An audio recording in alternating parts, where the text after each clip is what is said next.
사도신경으로 신앙 고백 드리겠습니다. 나는 전능하신 아버지 하나님, 천지의 창조주를 믿습니다. 나는 그의 유일하신 아들, 우리 주 예수 그리스도를 믿습니다. 그는 성령으로 잉태되어 동정녀 마리아에게서 나시고 본디오 빌라도에게 고난을 받아 십자가에 못 박혀 죽으시고 장사된 지 사흘 만에 죽은 자 가운데서 다시 살아나셨으며 하늘에 오르시어 전능하신 아버지 하나님 우편에 앉아 계시다가 거기로부터 살아있는 자와 죽은 자를 심판하러 오십니다. 나는 성령을 믿으며 거룩한 공교회와 성도의 교제와 죄를 용서받는 곳과 몸의 부활과 영생을 믿습니다. 아멘.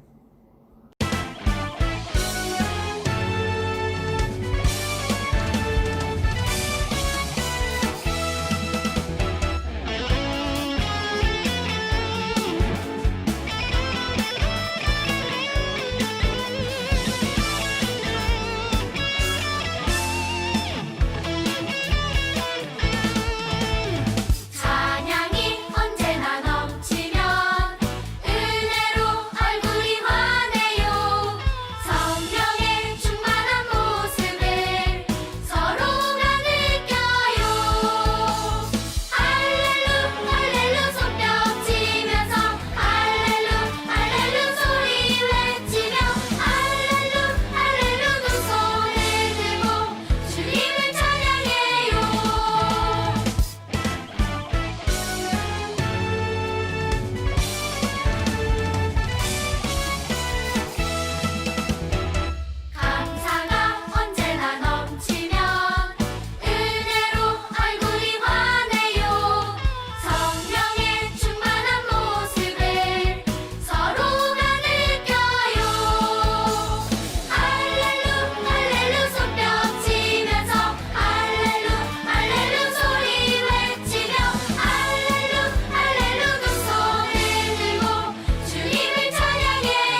사랑의 하나님, 이 좋은 날 시간을 구별하여 거룩한 예배를 드리게 하시니 참으로 감사드립니다. 하루빨리 교회에 모두 모여 기뻐 뛰어놀며 함께 예배 드릴 수 있도록 도와주세요. 하나님, 지난 한 주간 또 주님 앞에서 떳떳하지 못했던 죄악들이 있습니다. 주님, 긍휼의 마음으로 이것들을 용서하여 주시고 또 다가오는 한 주간 하나님 품 안에서 올바르게 살아갈 수 있도록 은혜 더하여 주세요. 키가 자라고 지혜도 자라며 사랑스러워 가신 예수님을 닮아가는 우리 어린이가 다 되게 해주세요. 마지막으로 코로나19로 인해 지금도 아파하는 모든 이들에게 하나님의 치유가 함께하기를 소망합니다. 오직 하나님만이 영광 받으시는 주일 예배 되게 해주세요. 감사드립니다. 예수님의 이름으로 기도드립니다. 아멘. 오늘의 말씀 제목은 기쁘고 가슴 벅찬 사명입니다.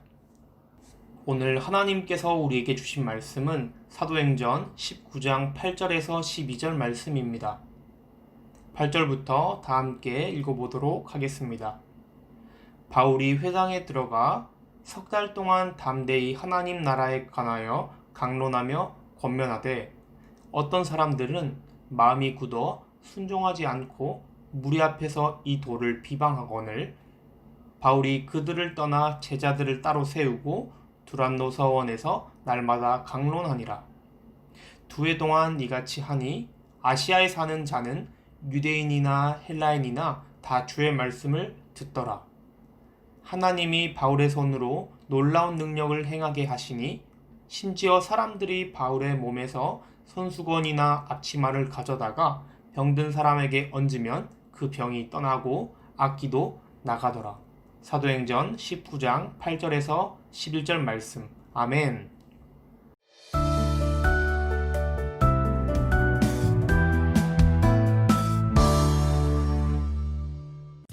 사도 바울은 3차 전도 여행을 시작했어요. 에베소에 도착해 회당에서 3개월 동안 복음을 전하고 두란노 서원에서 2년여 동안 복음을 전했어요. 수많은 사람들이 복음을 듣고 예수님을 믿었지만 반대로 방해꾼들은 바울이 복음을 전하는 것을 끊임없이 방해했어요. 하나님께서는 사도 바울에게 놀라운 능력을 행하게 하셨어요. 사도 바울이 몸에 지니고 있던 앞치마나 손수건을 사람의 몸에 대기만 해도 병든 사람의 병이 낫고 귀신이 떠나갔어요. 유대인 제사장 스게와의 7 아들도 사도 바울이 일으키는 기적을 보았어요. 그들도 바울과 같이 귀신을 쫓아내려고 했지만 하지 못했지요. 이 이야기를 들은 많은 사람들이 예수님을 믿게 되었어요. 바울의 3차 전도여행은 이전 전도여행보다 훨씬 길고 험한 전도여행이었어요. 그럼에도 불구하고 복음 들고 산과 바다를 넘는 일을 멈추지 않았어요. 복음을 전하는 일은 기쁘고 가슴 벅찬 일이기 때문이에요.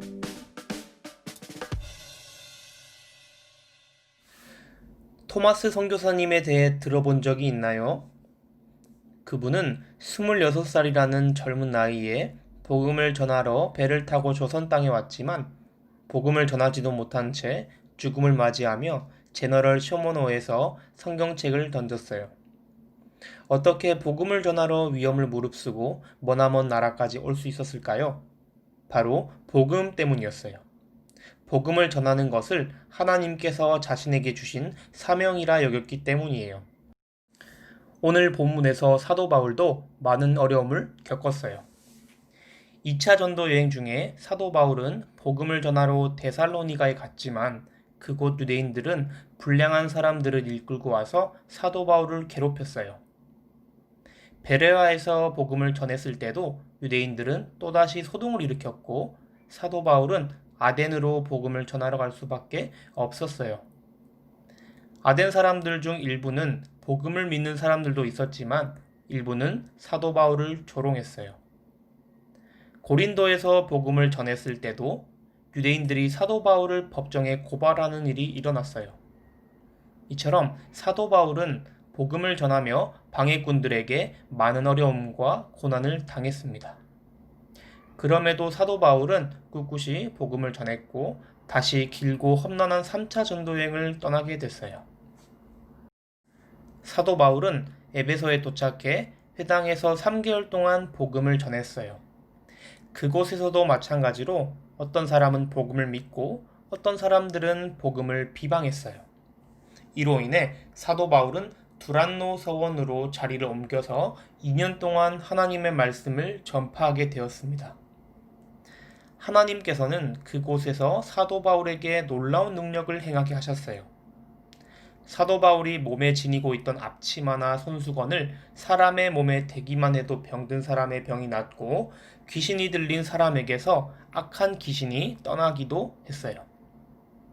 유대인 제사장 스게와의 7 아들도 사도 바울처럼 내가 바울이 전파하는 예수를 의지하여 너희에게 명하노라 라고 하면서 귀신을 쫓아내려고 했지만 오히려 내가 예수도 알고 바울도 알거니와 너희는 도대체 누구냐 하며 달려드는 귀신에게 상처를 입었어요. 후에 에베소에 사는 많은 사람들이 이 이야기를 듣고 예수님을 믿게 되었고 마술사들도 은 5만이나 되는 값의 마술책을 다 태워버렸어요. 그렇지만 우상을 만드는 데메드리오가 바울과 같이 다니는 마게도냐 사람 가이오와 아리스타고를 잡아 연극장으로 데리고 가서 소동을 피우는 바람에 바울은 에베소를 떠나고 마게도냐로 가게 되었습니다. 하나님의 사명을 감당하는 그리스도인들은 모든 일이 잘 될 것 같고 또 그리스도인들이 전하는 복음을 사람들이 귀담아 들을 것 같지만 사실 그렇지 않을 때가 많아요. 복음을 전하다 보면 종종 우리에게 많은 어려움이 닥쳐와요. 어떤 사람들은 복음을 미워하기도 하고 복음을 전하는 우리를 싫어하기도 해요.